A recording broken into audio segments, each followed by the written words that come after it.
start out, met prior with Linda, actually, and Brian this past week to go over some of these numbers here.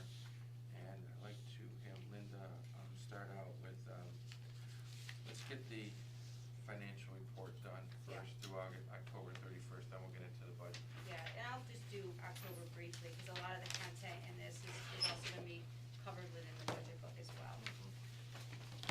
So, as of October 31st, we have an operating loss of about $89,000. Our operating revenues have been trending about 59% under budget, and about the same for prior year. Expenses are trending about 12% under budget. And with these kind of trends where the revenues are trending so much more under budget than the expenses, we're going to start seeing not necessarily operating losses, but we're going to have to start using our CARES Act funding more than we have in the past few months. Mortgage tax this month was a record for the authority, breaking our prior record, $897,000 for the month. Just to give everybody a little history about when we say record, this is not normal. What is normal? Well, normal, like in prior year, we were trending around $500,000 a month, so this is a really good year. It's almost like on a bell curve. I mean, it starts lower in the colder months and it spikes up when people are buying houses, and then it goes down, but it's been... It has not gone down this quarter. No. I've known in my county, United County, there's been a lot of movement with real estate, so this is good for us, because that's, knowing Linda budgets conservatively, so that's kind of pretty damn good. Yeah, if you could look at the mortgage tax statement, all 4 counties performed very well. Also included was the reserves. We used projections out to 2025, had to do it for budget, so we included that in here as well. The cash flow, the MRT statement, we have the grant summary, statement of borrowings. We did end up having to borrow from the insurance reserve. It was about $1,750,000, and once we receive our STOA, we will be paying that back. We have not to date received our STOA. It was supposed to come early November, and we're still waiting for it. And so that's, if you have any questions about any of these. Yeah, real easy question. Where is the CARES Act funding on the? It is under the federal operating assistance. To date, we've spent 13.5 in this fiscal year. Okay, so without that, the federal assistance would have been just a couple $100,000 or something? What we budgeted, the budgeted amount through October would have been 5.6. That would have been with our regular federal operating assistance, which would have been the PM and the ONIDA operating assistance. Sure. Which we haven't touched. Which we haven't touched, okay. Right, yes. That's the Yes. piece I didn't, okay. Yeah. I thought we had received that. This is the first year in a long time that we have not had to use any of our preventative maintenance federal dollars towards operations. Okay. Thank you, that's it. Okay. Any other questions? No. I think it's an interesting trend in seeing how we go this year. We got a bunch of more months to get through here. I believe we're going to have some impact on health insurance because of people might have delayed procedures during COVID. You know, during that March, April, May, June, July, put it off. Self-insured kicks in. So we might see, and I know Linda's on top of that too, an uptick in our health insurance line, I believe. I mean, we are expecting that. The offices were closed for quite some time at the beginning of the pandemic. But as people are returning, going for health care, I see that trending upwards in fiscal year 22. Great, very good. Any other questions with that? Good report. Need a motion, move that to the full board. Robert, second. Luella, all in favor? Aye. Okay, excellent. We'll get right into 21-22 proposed budget. Okay. So if you go to page 15, this is our draft proposed 2021-22 operating budget and financial plan, this whole book. As you can see, we did balance the budget for fiscal year. Our operating revenues, regular line passenger revenues are budgeted about 51% lower than they were at the 2021 level. And this is mainly due to decreases in the ridership due to the pandemic. Special line revenues also budgeted about 27% lower than our 2021 adopted budget. Again, this is also due to the impact of COVID-19. Steve Kegel's actually on the call. He was prepared to speak a little bit about the drop in our ridership and the trends. Perfect. And how we assume in the budget. Steve, you can jump in. Yeah, good morning, everybody. Currently, our ridership is about 50% of what it normally is. And that's, those are the riders who we expect to pay a fare. Our contracted services with the Board of Education, Syracuse University, SUNY Oswego, those contracts have remained, we're still providing more service for them than we are for the general public from a revenue standpoint. We're still operating those services, so we're generating more revenue percentage-wise from our contracts that we are general public. Obviously with the potential vaccine coming on board for next year, we don't know exactly where ridership will go. We anticipate that that we will still have services with the university and with the Board of Education, and we're hopeful that the trend in ridership will pick up beginning our first quarter next year, somewhere around April, May, as we get December month. So we're hopeful. Okay, so I think that was good budgeting down the ridership. It's gonna probably be that way for a while. Yeah. Advertising and other revenues, we budgeted $388,000 less than the 2021 budget. A lot of this is due to also the impact of COVID-19. We do have some RTC vacancies and some reduced RTC parking revenues, so we won't see the same levels as we had in the 2021 adopted budget. Operating expenses, or salaries and wages, are budgeted about 1% less than we were at 2021, and this is due to our restructuring and retirements. Other employee benefits and payroll taxes are relatively flat. Healthcare expenses, we're budgeting a little bit higher than our 2021 projections, but not quite at the 2021 budgeted level. This again is one of those, it's hard to predict. This may change, and we may, in the final budget, have to adjust that number. Pension benefits, budgeted. Let's just stick back a minute. I wanna make sure the board's aware, just emphasize a little bit more on salaries and wages.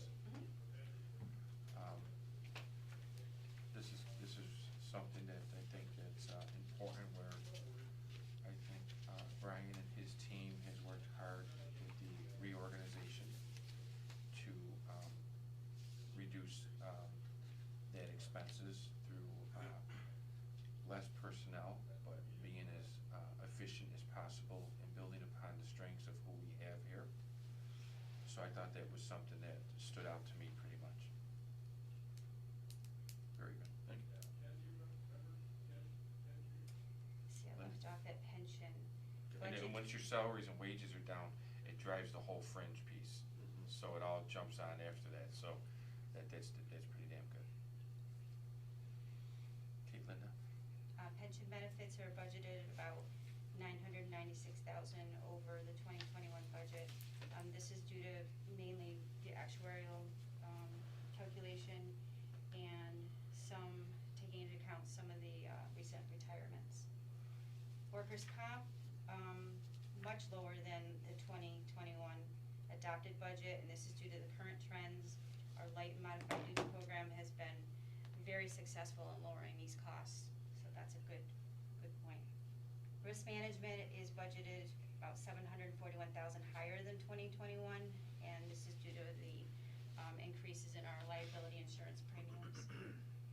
Purchase transportation, we're budgeting at about 26% lower than the 2021, and this is due to also the ridership trends due to COVID-19, as Steve has spoken to. And the purchase transportation is our contract,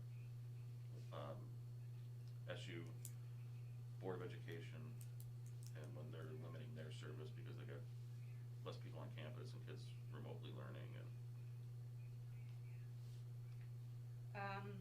Melissa Broom's gonna, actually speak to our material supplies and our services. Good morning, everybody. Materials and supplies and services were, we had to take into account of the impacts of COVID. So we took a little bit of a different approach, and really stripped down everything and looked at, mainly the impacts of what COVID has done to the needs in materials and supplies such as bus supplies, cleaning supplies, and PPE. That's driving a lot of the change in the materials and supplies. We also took into account just regular increases in the everyday supplies that we use, and then also the needs that we will need in the future for computer hardware and software, as the environment is changing with the possible need to work from home. And then lastly, we took into account the 21 state fair and the needs for that. Similar in the services, annual contract increases, specific service that we may need for the impact of COVID, special one-time projects, and the New York State Fair needs. Thanks, Melissa. Very good, thanks, Melissa. The fuel line was, budgeted mainly with, Jeff Haas assistance. We budgeted about a $245,000 increase over 2021. Jeff is prepared to speak about that fuel budget. Good morning, everybody. Yes, our fuel budget is gathered information from historical data, gallons used with anticipated usage for next fiscal year, which is going to be trending what it is this year, decrease. And we adjust for the changes in vehicles. For example, we've had, diesel buses that changed to CNGs. We have to increase our CNG line. And then all of our diesel paratransit buses have changed to gasoline. Fuel is actually staying pretty much consistent from last year's rates. What we're anticipating is hoping getting the fuel tax credit. Clean Communities of Central New York, which they work with vehicle fleets, fuel providers, community leaders, and other stakeholders to save energy and promote the use of domestic fuels and advanced vehicle technologies and transportation. They're currently advocating for another fuel tax credit, which includes our natural gas tax credit. We're staying hopeful this will happen soon. That's what we got. Thank you, Jeff. You're welcome. Lastly, the other two expense lines, utilities and other expenses, very minor adjustments in those lines. Things are very consistent, and COVID hasn't had much impact on those lines. To balance out our budget, we have about $6 million, or we're anticipating about $6 million in CARES Act funding carrying forward into 2021, 22. Probably most likely will be spent within the first quarter of the year. And we budgeted our state assistance flat with what was budgeted for 2021. This was a recommendation by the state when we originally created our budget. We had an email from, or Brian got an email from a Bob Reed, that was his name, right? A lobbyist, and it was a letter from the Division of Budget recommending that authorities have about a 5% decrease in their budget. That came late after we had already prepared this, but we will take that into account within our final budget. Local assistance, again, budgeting that flat. That's usually consistent over year. The expectation is that we will be funded at the same level. Mortgage tax, I did increase it over the 2021 due to the recent trends. I feel strongly that will probably be the trend going forward in 2022. And that doesn't even take into account, the big projects that are upcoming in fiscal year 22, where we might receive increases due to those completions. We see some cranes in Syracuse, which is nice. Yeah. And that doesn't have the Amazon. No, I did not. That will just be That could be a nice one-time icing on a cake. hit. So we balanced our budget for 21, 22. This does leave some conserved funds to go forward in the next years. So that's all I have for the operating budget. I do want to say, though, that this was a challenging year for a budget. It took the entire organization to create this budget, not just the finance team. Everybody was really great about getting together with us, communicating needs, trends, and, you know, we were doing all this while trying to compile our NTD report and our annual 17A. So I really appreciate the efforts of everybody that was just on the call, all the staff, my finance team. Melissa Brim gave our budget book a nice facelift this year. She worked with Lynette Paduano in marketing. She provided a really nice template. So I thank everyone for all their help and assistance with this. Yeah, and I'm very happy. I know the board is happy with the work that you and the authority, Brian, the team has done under some very uncertain times, and I think we have something in front of us that's realistic, and I think it's the best budget we can have under the situation that we're at right now. Do I have any other questions from the board? I have more. Okay. Go ahead. Yeah. But if there's any questions on the operating budget, we'll be happy to On answer. the operating piece. The next page is page 16. This is our estimated cash flow. Because we have a balanced budget, we don't anticipate there being a lot of changes to the cash flow. And this does include the insurance reserve and these balances. Then if you go to page 24, Chris, the capital budget. Tara Spraker's on a call. She's going to speak to the capital budget. Good morning, everyone. Good As you morning. all know, I am continuing to transition into the grants administration role, so I got to work really closely with EJ in building this budget.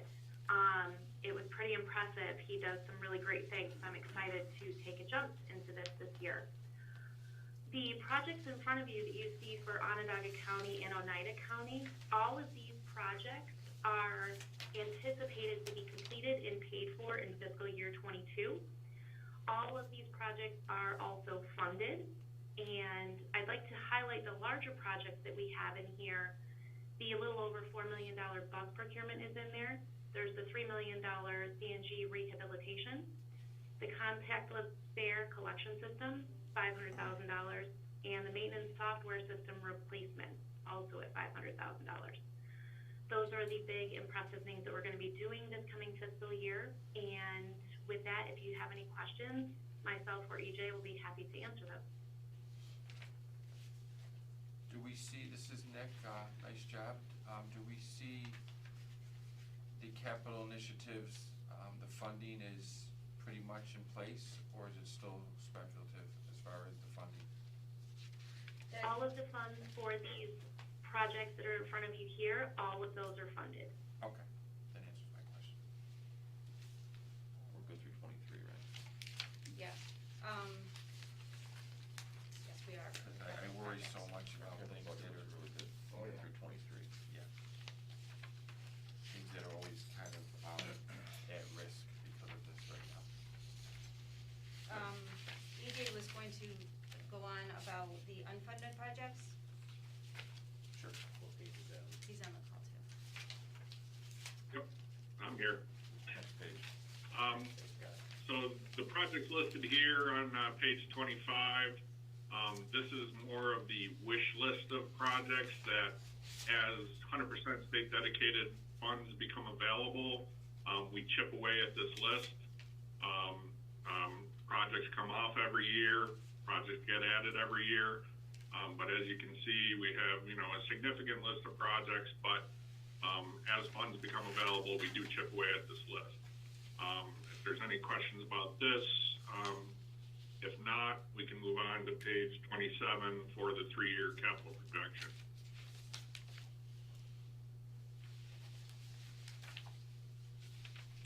Next, please.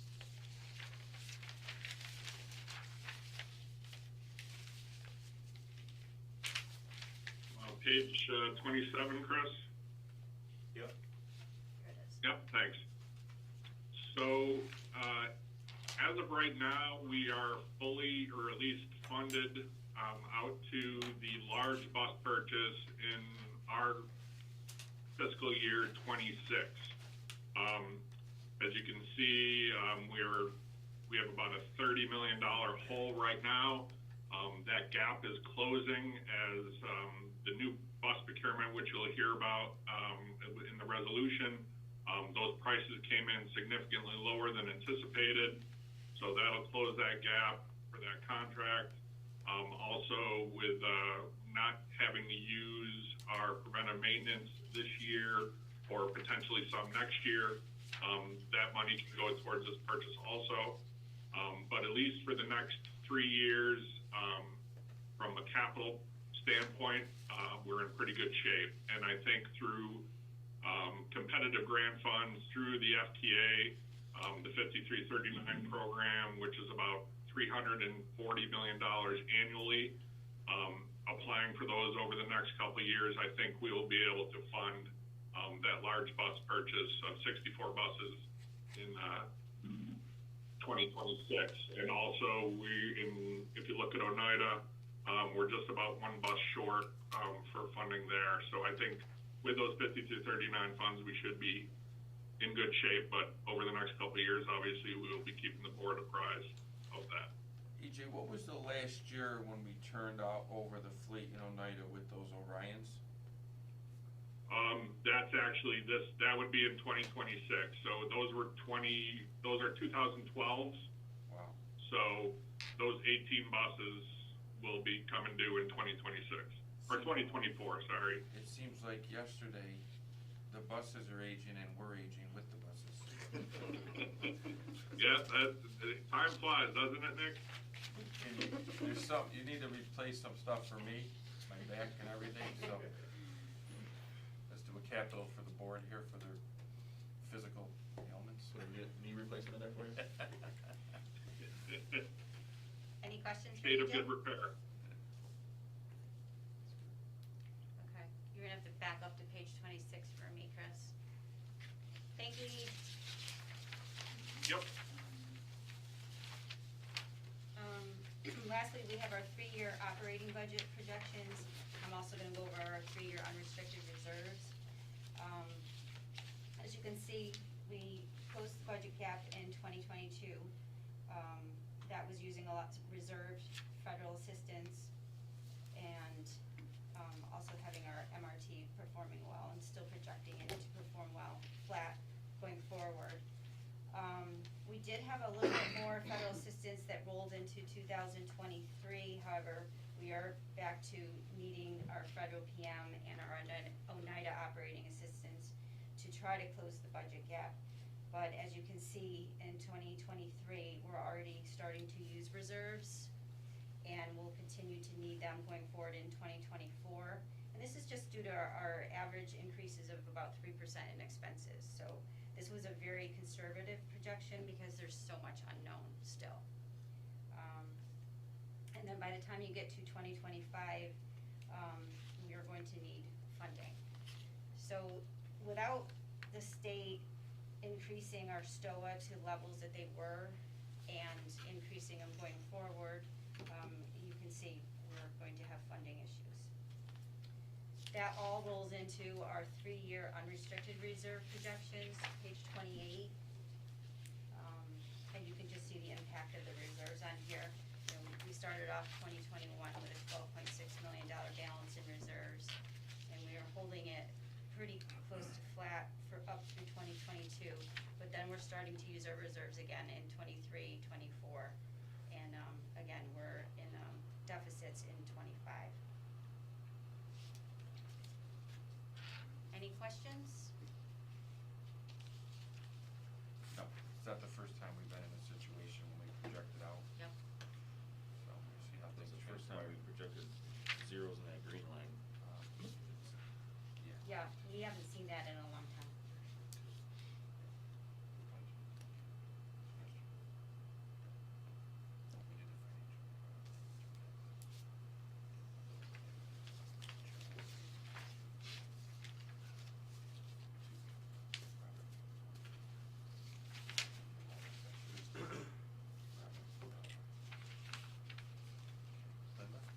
That concludes our budget presentation. If there aren't any other questions?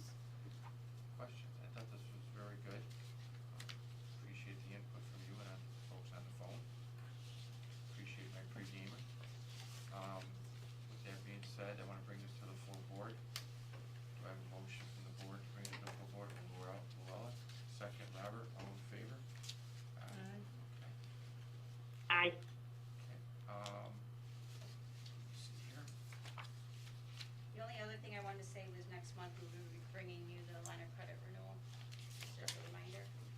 say it again, Lenny's ready? 5 million? Oh, yeah, that's right. Okay. Good, all right, let's, finish up with, we have a resolution, R1, our 5-year bus, procurement. Is that EJ? Caitlin. Caitlin, I mean, sorry, Caitlin. I'd rather listen to you than EJ anyway, thank you, Caitlin. Thank you, Mr. Chairman. Good morning, everyone. So this is the resolution for the 5-year bus procurement contract for up to 92 buses. This will be paid for with grant funds, FTA, and New York State funds. This resolution covers both the 5-year contract as well as the first year's purchase of buses. So the request for proposal was publicly let on May 26th. On September 3rd, we received 3 proposals, and the evaluation committee determined that Gillett Corporation offered the most advantageous proposal. They offered a price of $430,679 for the 40-foot clean diesel buses, and a price of $478,571 for the 40-foot CNG buses. The first year purchase is going to be for 18 CNG buses and 5 clean diesel buses. This purchase will include Clever Device hardware installation as well. So that full purchase price is $11,521,544. I am requesting authorization to award the 5-year bus contract as well as the first year's purchase to Gillett Corporation. And if I remember correctly, Gillett, is they still based on the West Coast, California? Yeah, they are. Yeah, so it's interesting how we go so far out and we get the best price. Interesting, because they still gotta get here, they still gotta come here. Interesting, good. Any questions on that bus procurement? If not, need a motion on the 5-year bus procurement 2025 awarded to Gillett and, need a motion. Robert, second? Joe? So moved, Darlene. Thank you. All in favor? Aye. Caitlin, nice job like always. Thank you. Linda, any other business at hand? No, that concludes my report. Okay, that includes, Audit and Finance Committee. We're gonna take a few minutes here, and then, we'll come on in about, Brian, what do you think, about 5 minutes, about Yeah. 10:05 maybe? 10:05, we'll come back on. It's 9:57, 10:05. Thank